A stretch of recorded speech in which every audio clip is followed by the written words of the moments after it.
Ito mga kaparmers, isa ito sa ating pinapangarap dahil ang pagkain nito ay hindi binibili. Pag nakabili ako ng isa or dalawa, papalagaan natin. Meron tayong mga pinaalagaan na mga native pigs, baka at kalabaw wala pa, at saka kambing. Sana magkaroon tayo ng ganito. Nasakitan pa, taba oh.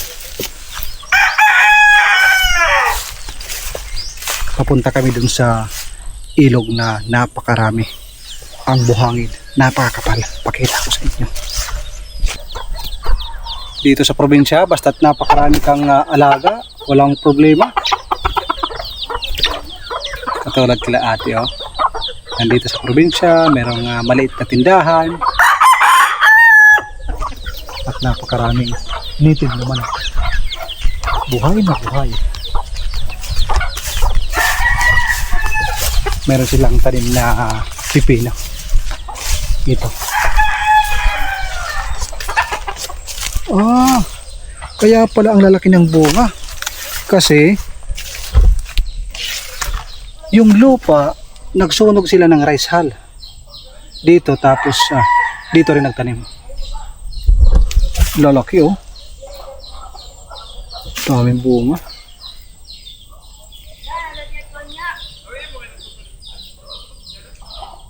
Gusto ko sana itong magtanim dahil yung aking kapatid nagtatrabaho sa isang shawarmahan.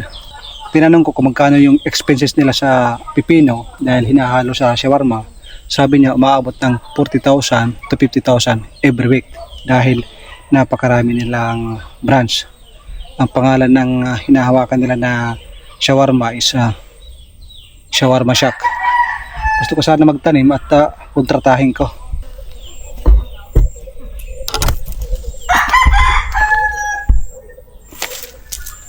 Lalaking bunga oh.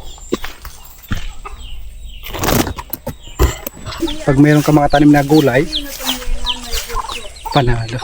Meron silang mga bangaran na saging, mga mamahalin saging. Bangaran ang tawag dito sa amin. Kabilaan yung malalaking puno ng kawayan, yung mga giant bamboo.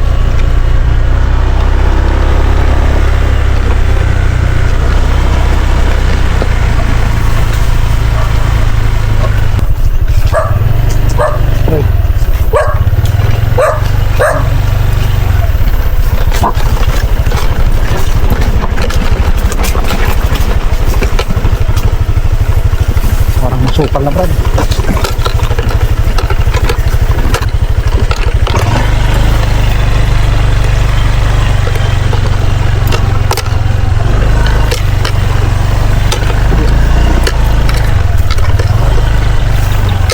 Dito pala yung Tagos. First time namin dumaan dito mga kaparmers.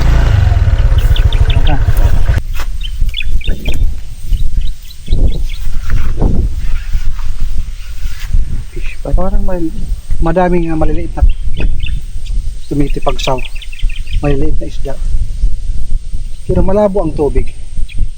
Isa lang ang ibig sabihin nito. Tapos tingnan mo oh, mayroong dinaanan, mayroong nanguryente siguro, yung kinukuryente nila yung isda para mahuli. Sarap brad oh. Kanina naghanap ako sa online ng azula kasi magdadala sana ako dito para itanim. Dito ko ilalagay para every time na pupunta tayo dito, kukuha tayo, mag-harvest. Mabilis naman yung dinamit.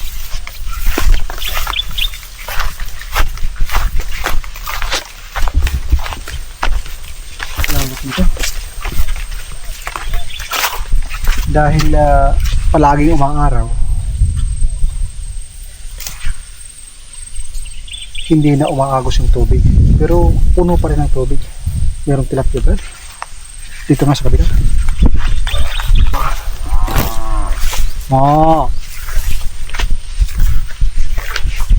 Merong nagsasarap. Ano ba yung nagsasarap mga kaparmers? Meron silang dalang net din na uhulihin nila yung isda. Ano kaya to? Bakit nagkaganito yung tubig? Palatandaan ito na malakas yung ammonia sa tubig. Oh, ganito. Yung lumot. Magkakaroon ng ganitong lumot.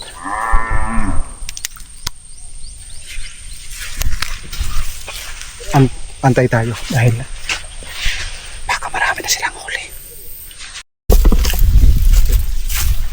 Pupuntahan natin yung nanguhuli ng isda.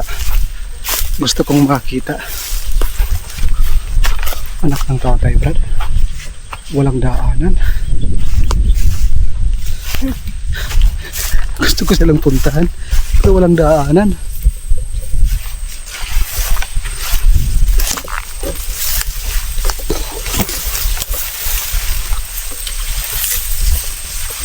Napakasumpah mga farmers.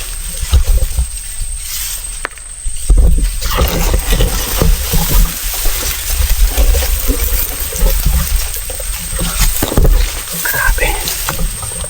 Iwan ko kung daanan to ng tao or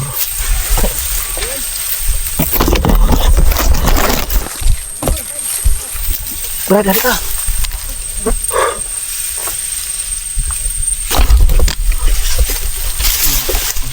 Tagos kaya ito? Doon. Malayo, Brad.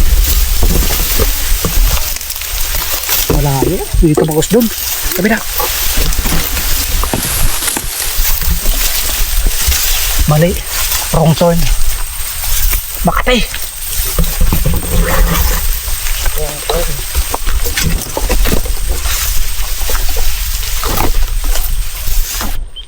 Mga tilapia. Mayroon nagkukumpay ng mga damo para sa kanyang baka. Pupuntahan natin yan, yung napakakapal na buhangin na yan. Okay, bibilangin natin kung ilang truck. Daan kami ha, diyan ka muna, huwag kang manunuwag. Oh, dami pa ng baka dito oh. Nagsitakbuhan. Mga nagtatago lang sa talahib. Napakalawak pala ng ilog nito. Kung sa una, doon tayo nagpupunta. Pero ngayon, sinubukan mo puntahan dito. Maganda pala dito. Ibig sabihin, Brad, may naguhukay pa, may kumukuha pa ng buhangin. Dahil kung makikita nyo, isang napakahabang tambak ng buhangin. Dahil buhangin ito yan. Iya.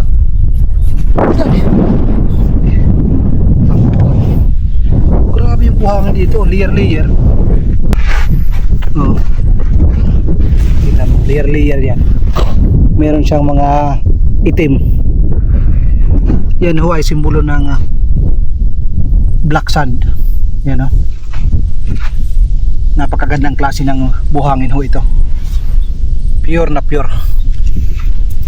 Hindi lang siguro mga 100 na baka ang namatay na dito. Inaanod pag napakalakas ang baha. Grabe oh. Ilang years na kaya yung batang na ito? Laki. Napakaraming driftwood dito. Pagdating sa syudad, ang mga driftwood na ating mga nakikita, nagmamahalan yan. Mahal ho yan. Pero pagdating dito sa probinsya, halos walang pumapansin.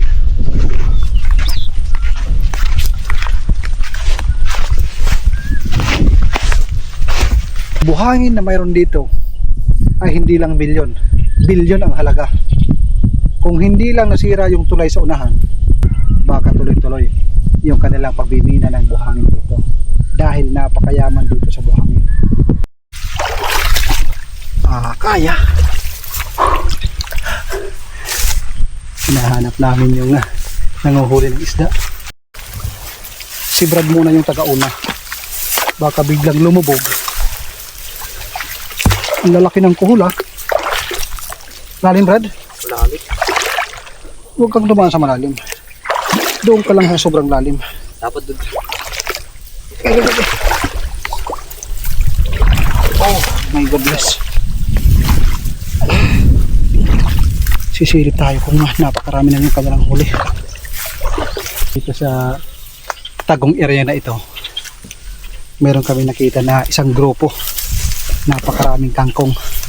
Kukuha kami para sa aming panggulay at saka magpiprito ng isda mamaya. Ay solve na yung aming hapunan. Pero magdadala ho tayo para sa ating mga alaga. Libre na yung ating panggulay mamayang gabi.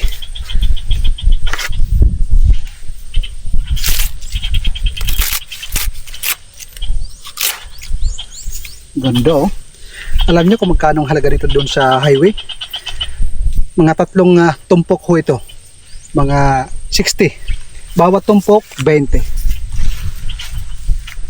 Kaya nang nakita ko yung kangkong na ito, nag-twinkle yung ating mga mata. Ito pagkain ng tao.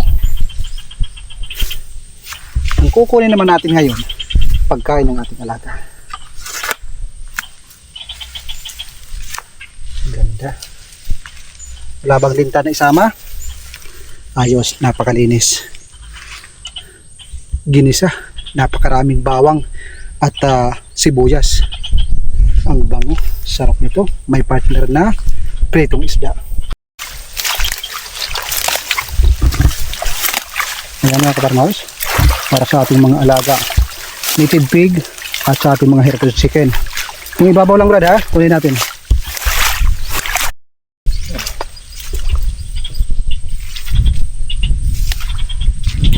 Okay, marami na to. Baka bukas naman o sa susunod na araw, masaya na naman yung ating alaga. Meron tayong pasalubong. Ay ito mga kaparmers, libre na yung aming ulam sa hapunan. Kalahating kilo na lang ng isda ang kulang. Siguradong solve na. Merong daanan dyan Brad? Panalo dyan ah. Panalo dyan. Baka bigla tayong lumubog. Akala ko'y putik. Hindi pala. Buhangin pala.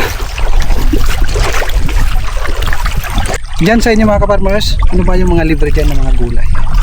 Dito sa amin napakarami.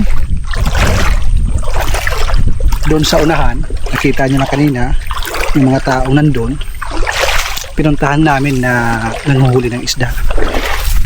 Nagpaalam ako na kung gustong ipakita yung kanilang huli, pero sabi nila wag, nakiusap dahil yung ano na yun bawal.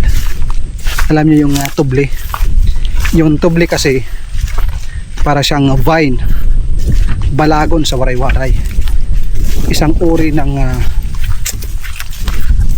halamang gubat, isang vine sa gubat na yung gamot niya, yung kanyang ugat ay meron niyang parang dagta na puti. Yun po yung nakakalason sa isda. Pag nalason yung isda, saka pupulutin. Yung iba namamatay kung nabibigla, marami yung nakakain or nainom na tubig, namamatay, lumulubog sa ilalim.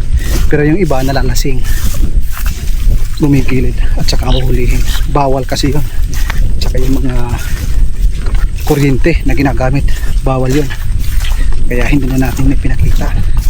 Dami na kanilang huli. Ang lalaki ng hito at saka haluan. Yung hito kasi dito mga kaparmers, yung native na hito, hindi yung hito na African hito. Mas masarap yung native na hito. May mga tao doon. May mga tao doon oh. Naliligo Brad. Mayroon kasi doon na flood control, flood control. Mayroon kasi doon parang malaking pader nasa gilid ng ilog. Pauwi na tayo. Ito na. Ito ang sinasabi ko na dito nagpupugad ang napakakapal na buhangin. Sabi ko nga sa inyo, napakarami ang naglalaway dito. Napakarami ang gusto pumasok sa lugar na ito.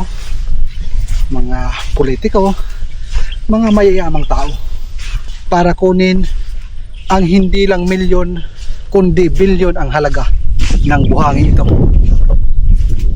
Napakalawak po yan. Iba pa yung mga nakatambak doon.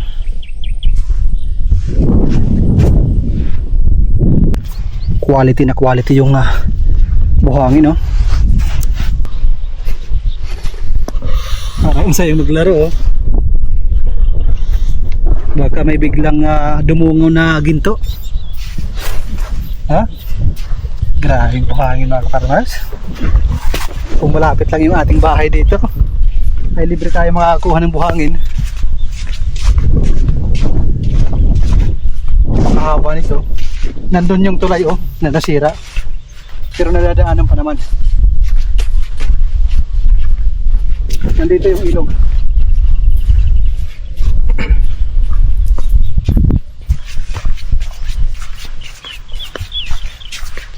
Laki ng ibon, oh. Lumipad. Kita niyo, mga farmers, nakatayo tayo dito, halos kasing taas lang natin yung buhangin na nakatambak. Kabilaan ho yan. Pure na buhangin.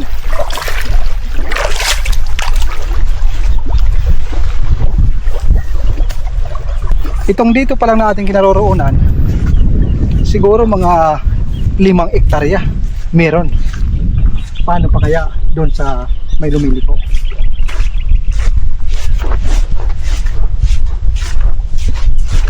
Baka mayroong ginto. Wala ba?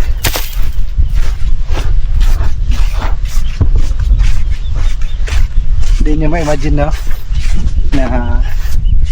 ganito karami yung buhangin dito.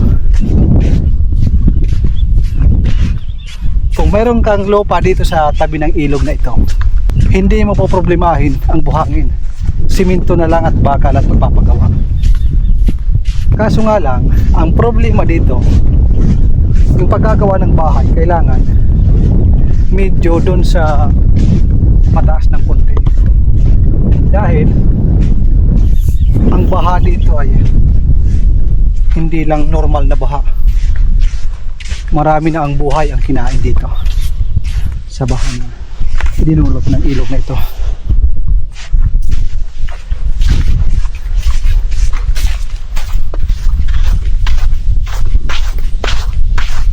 Doon sa unahan na yun, doon tayo naligo nung nakaraan. Yun, nandito yung mga pinsan ni Mrs. Ilog doon, may tubig.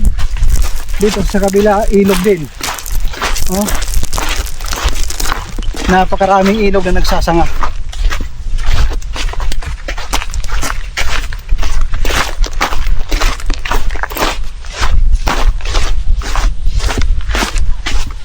Ang plano ko nga dito, para dun sa harap ng ating triangle house, dito kumuha ng mga bato.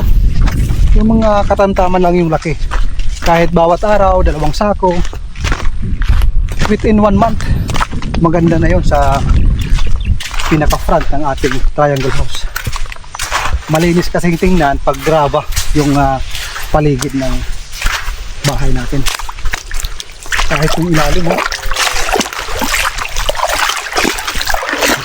Napapansin ko, hindi naman kalakasan yung agos, pero kung itututok mo, yung mga buhangi, maliliit na bato, ay tuloy-tuloy yung pagdaloy.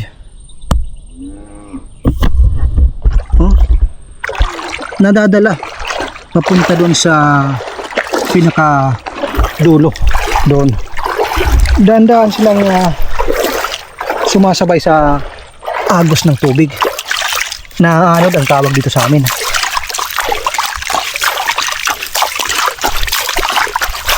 Ugasan mong kangkong, Brad.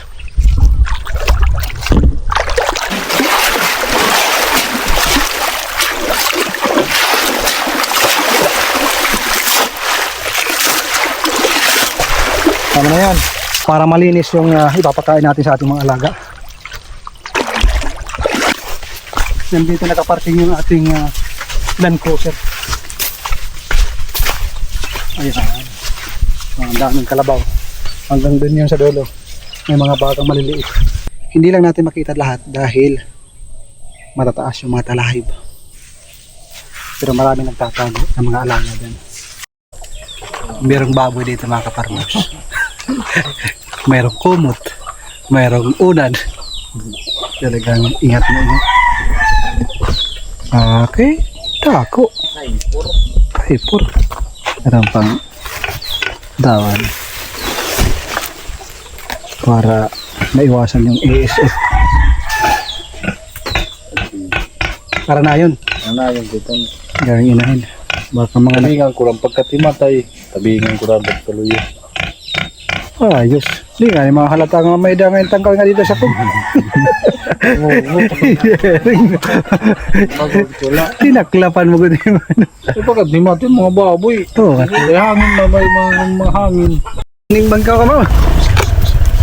Ang dami kong kambing.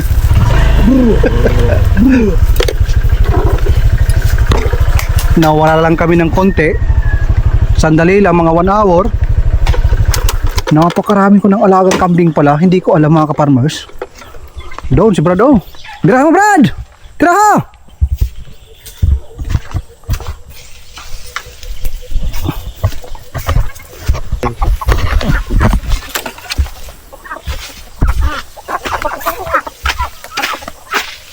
Ito, pasalubog sa inyo. Alam kong magutom kayo.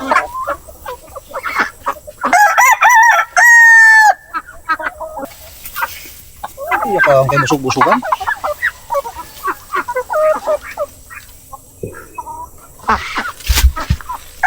Ayaw to kain. May mali dito. Or mayroong kakaiba. Ibig sabihin ito, busog na busog. Kailangan natin patunayan.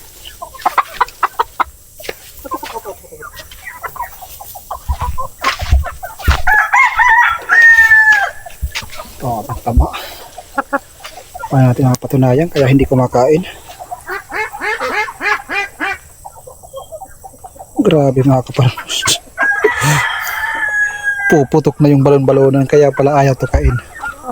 So since mga busog yan, kasi nga yung tambis na binigay natin sa kanina, napakarami yon, kaya busog na busog yan sila.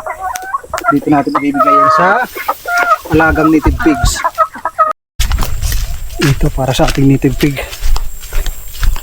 Hapon na, pero snack pa rin. Yan.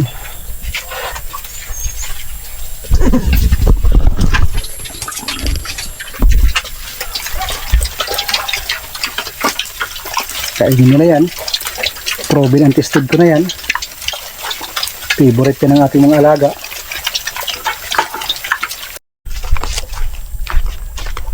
Pagkatapos natin magpakain sa ating alaga, papunta tayo ngayon sa ating flower shop. Si Brad muna yung bahala dito. So paano mga kaparmos?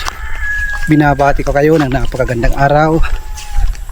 At sana ay nasa mabuti kayong kalagayan. Shout out po sa inyo. Saan man kayo sulok ng mundo. Nasa Pilipinas ka man or nasa abroad, ingat po kayo lagi. God bless po sa inyo. And God bless sa inyong mahal sa buhay.